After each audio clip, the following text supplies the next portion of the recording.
नमस्कार मैत्रिणींनो, हर्षवी चॅनल कडून आज मी पुन्हा तुमचे स्वागत करते। मागच्या व्हिडिओमध्ये मी मालिशचा व्हिडिओ दिला होता आणि आज मी पारंपरिक पद्धतीने पायावर बाळाला ठेवून अंघोळ कशी करायची तो व्हिडिओ मी तुम्हाला पूर्ण दाखवणार आहे। तर स्टार्ट करूया व्हिडिओला। सगळ्यात पहिली गोष्ट म्हणजे जे तुमचं अंघोळ घालणारी व्यक्ती आहे त्याचे हात स्वच्छ केले पाहिजे डेटॉलने। नंतर हे जे नेल्स आहेत हे वाढलेले नाही पाहिजेत, ह्याला कुठल्याही प्रकारचे नेल पॉलिश वगैरे नाही पाहिजे, कारण लहान मुलांची त्वचा ही खूप सेन्सिटिव्ह असते। पहिली गोष्ट म्हणजे महत्वाची बाळाची पाणी हे जास्त गरम किंवा जास्त थंड नाही असलं पाहिजे, जे आपण म्हणतो कोमट असलं पाहिजे आणि सायंटिफिक पद्धतीने 32 डिग्री सेंटीग्रेड तापमानावर असायला पाहिजे। जे आपल्याकडे जर थर्मामीटर असेल तर ते त्याच्याने चेक करायचं, नसेल तर आपल्याला हाताने कळतं की पाणी कसं आहे ते। आपण पहिले आपल्या हातांवर असं पहिले टाकून बघायचं, डायरेक्ट बाळावर अप्लाय करायचं नाही।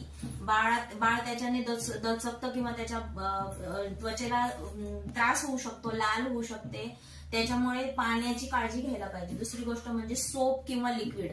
आम्ही इथे हिमालया सोप यूज करतो आहे, लिक्विड यूज केलं तरी पण चालेल, याच्याने बाळाला काही त्रास होत नाही। डॉक्टरांनी रेकमेंड केलेलं असतं आणि तुम्ही तुमच्या डॉक्टरांना विचारून जे रेकमेंड करतील ते वापरा। दूध, दही, डाळीचं पीठ असले कुठलेच प्रोडक्ट बाळावर अप्लाय करू नका, त्याच्याने त्यांच्या त्वचेला त्रास होतात की लहान मुलांची त्वचा ही खूप सेन्सिटिव्ह असते। आता आपण आंघोळीला स्टार्ट करू।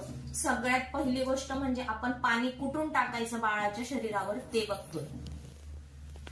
ही जी नाभी आहे आपण त्याला मराठीतनं बेंबी म्हणतो, त्याच्यावर पाणी आपण ह्या मगाच्या साह्याने असं टाकायचं। हे का टाकायचं की याच्यामुळे बेंबी मधून आपल्या शरीराच्या संपूर्ण नसा आपल्या शरीरात पसरलेल्या असतात।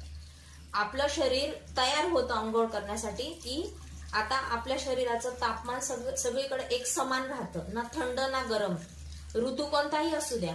तुम्ही बाळाला आंघोळ घालताना रूम टेम्परेचर, पाण्याचं तापमान हे सगळं सेम असायला पाहिजे, कारण आपण आतमध्ये आंघोळ घालतो बाळाला, त्यामुळे बाळाचा टेम्परेचरचा काही विषय येत नाही। आणि असेल तरी पण तुम्ही रूम टेम्परेचर मेंटेन ठेवा आणि त्याप्रमाणे बाळाची आंघोळ घाला। आता आपण आंघोळीला सुरुवात करत आहे। स्टार्ट आंघोळीला करताना बाळाशी थोडंसं हसा, बोला आणि मग स्टार्ट करा, जेणेकरून बाळ रडणार नाही आंघोळ करताना। अगोदर संपूर्ण अंगाला अशा पद्धतीने पायावर झोपवून साबण लावून घ्या आणि ही जी पोझिशन आहे ही ठेवायची सरळ, थोडीशी मान वरती, जेणेकरून त्याच्या डोळ्यात किंवा तोंडात पाणी जाणार नाही आणि नाकात, कानात हे पाणी जायला नाही पाहिजे, म्हणून आपण हे सगळं काळजी घेतली पाहिजे। आता हे सगळं साबण लावून पहिले आपण बाळाला पूर्ण असं चोळून घ्यायचं। त्यांना आंघोळ घालणं जरुरी असतात पूर्वीच्या काळात, किंवा आता पण काही लोक म्हणतात की बाळाला 1 महिना जन्मल्यावर आंघोळ नाही घालायची।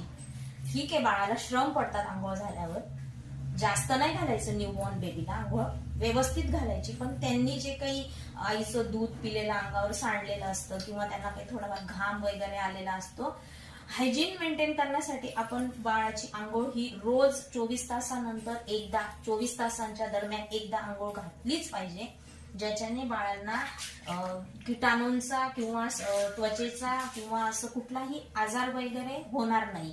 आणि बाळ त्याच्याने थोडं श्रम पडल्याने थकतं, रडतं आणि चांगलं झोपतं, त्यांचं अन्नपचन हे सगळं त्यांच्या मालिशवर, आंघोळीवर हे सगळं त्याच्यावर अवलंबून असतं, स्वच्छता ठेवली जाते।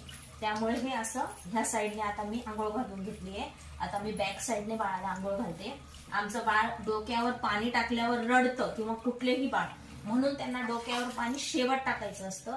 संपूर्ण आंघोळ व्यवस्थित घालून घ्यायची आणि मग शेवट डोक्यावर पाणी टाकायचं। डोक्यावर पाणी कसं टाकायचं आणि काय टाकायचं। बरं, राहिली गोष्ट आता ही पायांवर आंघोळच का घालावी। ही जी पायांची आपण पोझिशन घेतली याच्यामध्ये बाळ असं व्यवस्थित फिट बसतं। खूप न्यूबॉर्न बेबी असेल ते खाली पडू शकत नाही, त्याच्यामुळे आपल्याला भीती नसते की बाळ खाली पडेल आणि संपूर्ण हा बाथरूमचा टच त्यांना होणार नाही। आता हा मोठा झालाय म्हणून थोडं खाली हात ठेवतोय, पण कुठलाही टच ह्यांना होत नाही, हायजीन मेंटेन होते, म्हणून आपण त्यांना खाली टाकून किंवा टपात आंघोळ घातली तर त्यांना हा प्लॅस्टिकचा असतो किंवा कितीही स्मूथ टप आणला तरी सुद्धा तो त्यांना त्रासदायक ठरू शकतो. आणि हे आपल्या पायांवर मुलं एकदम सेफ्टी वाटते त्यांना, की आम्ही व्यवस्थित सुरक्षित आहोत असं वाटतं त्यांना पायावर. त्यामुळे ते रडत नाहीत, काही नाही, आणि त्यांना कुठल्याही प्रकारची इजा होत नाही. आणि म्हणून आपण ही पायांवर आंघोळ पारंपरिक पद्धतीने घातली पाहिजे. आता मी त्याच्या डोक्यावर आंघोळ घालताना डोक्याची पोझिशन संपूर्ण अशी असली पाहिजे, न्यूबॉर्न बेबीची सुद्धा आणि मोठ्यांची सुद्धा. आता हे थोडे मोठे झाल्यावर ऐकत नाही, पण त्यांच्या नाकात, डोळ्यात, कानात पाणी जात नाही. हे अशा प्रकारे साबण लावून त्यांना आंघोळ घातल्यावर हे जे असं जी पोझिशन आहे ही एकदम योग्य आहे. त्याच्याने त्यांना काहीच त्रास होत नाही. हे मी माझ्या पर्सनल एक्सपिरियन्सने सांगत आहे. आमच्या घरातलं हे तिसरं बाळ आहे ज्याला मी ह्या पद्धतीने आंघोळ घालते आणि त्याच्यामुळे त्याला काहीच त्रास झालेला नाही बाळांना आतापर्यंत. हे अशा पद्धतीने डायरेक्ट जास्त जोरात पाणी नाही टाकायचं, असं हळूहळू पाणी टाकून त्यांचं केस सगळी स्वच्छ करून घ्यायची. त्यानंतर बाळाला या साईडने असं घ्यायचं. हे जे त्यांना वाटतं की त्रास देत आहे त्याप्रमाणे आपण त्यांना असं करायचं. जेव्हा आपण असं डोक्यावरून पाणी टाकतो त्यावेळेला त्यांच्या नाकात जी काही घाण वगैरे असते ती निघून जाते, ती निघायला मदत होते. आणि कधीही असं डायरेक्ट डोक्यावर पाणी नाही टाकायचं, पाणी घेऊन असं करून टाकायचं, म्हणजे त्यांच्या डोळ्यात, नाकात, तोंडात ते पाणी जात नाही आणि व्यवस्थित वाटतं त्यांना. आता त्याने मला व्यवस्थित केस धुवू दिले नाही, मोठा झालाय, लहान करू देतात, तर अशी आयडिया करायची की हा हात असा ठेवायचा आणि असं आंघोळ घालायची बाळाला. हे बघा असं ह्या पद्धतीने आंघोळ घातल्यावर बाळाला व्यवस्थित त्याची केस पण धुतली जातात. हे बाळ बसून पण करू देत नाही आता आणि झोपून पण करू देत नाही, तरी पण अशा पद्धतीने बाळाला आंघोळ घातली पाहिजे. ह्या अशा पद्धतीने आंघोळ घातल्यावर एकदम सुरक्षित आंघोळ घातली जाते. नाकात, कानात, डोळ्यात कुठल्याही प्रकारचं पाणी जात नाही, कुठल्याही प्रकारची इजा होत नाही. अशा प्रकारे मी बाळाची आंघोळ घातली आहे. जुन्या काळातल्या बाया किंवा आता पण कुणी काय करतात, खूप असे हात वगैरे मोडतात, हे असं वगैरे करतात. तसं करायचं नाही. जे न्यूबॉर्न बेबी असतात त्यांचे खूप हाडं नाजूक असतात, तसं कधीही करायचं नाही. तुम्हाला वाटतच असेल तर थोडंसं असं सगळं हात वगैरे घेऊन त्यांच्या अंगावर नुसतंच पाणी ओतत राहायचं. त्यामुळे त्यांना खूप असं रिलॅक्स वाटतं आणि ते रडणं कमी करतात.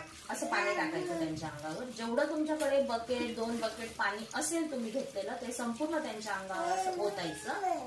त्याच्यामुळे स्वच्छ व्यवस्थित आंघोळ पण होते आणि त्यांना पण रिलॅक्स वाटतं आणि आंघोळ झाल्यानंतर पुसून त्यांना पूर्ण पॅकिंग करून झोपवतो.